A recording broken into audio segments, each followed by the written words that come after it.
Course Panama History. Panama's technological advancements finally caught up with their aspirations and interacted with the United States, and this can be seen politically, socially, and economically.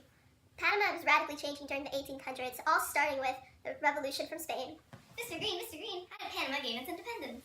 Well, during an 18-day-long Columbus revolt, Panama first made their declaration of independence, and it soon spread to the capital. Before the Spanish governor returned from marching on rebellious Ecuadorians, Panama's gain for independence had become victorious. Along with Panama's victory came the end to the encomienda system, which was in place when the Spanish were in control. Now the land was redistributed from the large landowners to the small landowners. In addition to their independence, they now decided to unite with Gran Colombia in order to prevent the Spanish from reconquering Panama.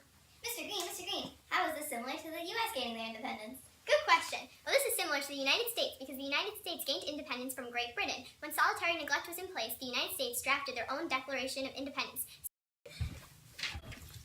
Gran Colombia ultimately collapsed because it couldn't be united. So now Panama, in 1830, joined Colombia. However, Panama didn't want to be with Colombia anymore. They wanted to seek ultimate independence. So from 1880 to 1902, there was numerous rebellions that took place in Colombia. One of the most significant rebellions was the Civil War, known as the Thousand Days War, which occurred from 1899 to 1902. Mr. Green, what was the most important part about 19th century Panama? Well, it had to be its industrial developments, One of which was the building of the first transcontinental railroad. and the other were the first attempts to build the Panama Canal. Let's begin by talking about the first transcontinental railroad. Hi, you from the past. Hi. Did you know that in 1846, U.S. negotiated a treaty with Panama to build the world's first transcontinental railroad across Panama? Mr. Green, Yeah. who wanted to use this transcontinental railroad? Well, during the California Gold Rush, the 49ers were looking to seek a shorter and safer route to the west coast of the United States.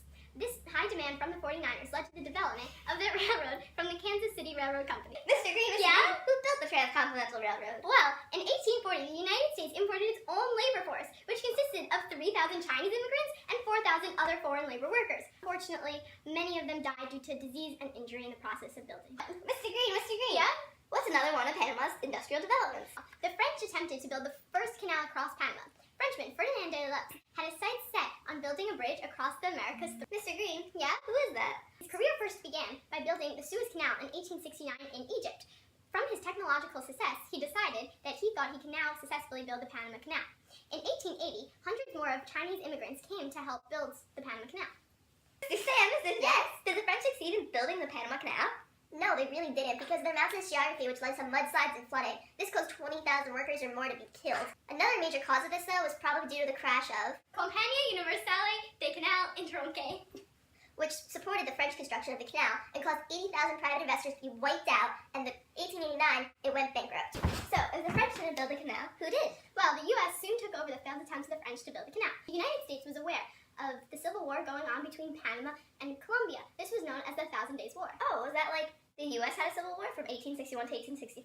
Yes, exactly. The United States decided to take advantage of their Civil War. So they decided to ensure Panama's independence in exchange for a generous bargain of a treaty being signed by Panama, ensuring that the United States had the rights to build the canal. But Mr. Green, did their plan work?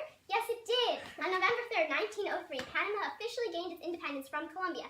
And in 1904, a treaty was signed by Panama, granting the United States the rights to build the canal. The Spanish-American War assured the construction of the Panama Canal because the U.S. now needed a two-ocean navy, and also the canal would allow for commerce to flow to both the Atlantic and Pacific Oceans. In the United States, the war helped to advance the career of Theodore Roosevelt, who was the Assistant Secretary of Navy. He won Vice President in 1900 and became President in 1901 when McKinley was assassinated. It seemed inevitable that the U.S. would control the Panama Canal after the U.S. gained territory in the Caribbean and the Pacific. Congress had to choose between Nicaragua and Panama to build the canal. As we know, the U.S. chose Panama, and it became official with the U.S.-British Agreement made in 1901. There are many themes, movements, and philosophies seen in both the U.S. and Panama, the first one being industrialization. The 19th century was called the peak of the Canal Age because many man-made waterways were built. Similar to the building of the Panama Canal, the Erie Canal was built, which connected New York to the Great Plains. They're both built with a similar goal of wanting to decrease transportation and journey costs in both North America and Europe. Number 2, independence movements. Panama became independent from Spain. And the United States became independent from Great Britain. Number 3, immigration. Immigrants were used as a labor force in Panama. Immigrants were used in the United States as a cheaper labor force now that slavery had ended. Number 4, financial crises. The French went bankrupt in 1889 due to their first attempt at digging up the Panama Canal. And in 1833 in the United States, there was Andrew Jackson's bank crisis. Number 5, nation building successes and failures, including Civil War. Between 1889 and 1902, Panama and Colombia had their Civil War. And in the United States, between the North and the South, they had their Civil War. Number 6, oppressed groups of people. In Panama, many indigenous societies were suffering due to the decrease in their population. and in the United States, the main two oppressed groups were women and Native Americans. Mr. Green, would you say Panama is overall ready for the 20th century? Yeah, Ready or not, here they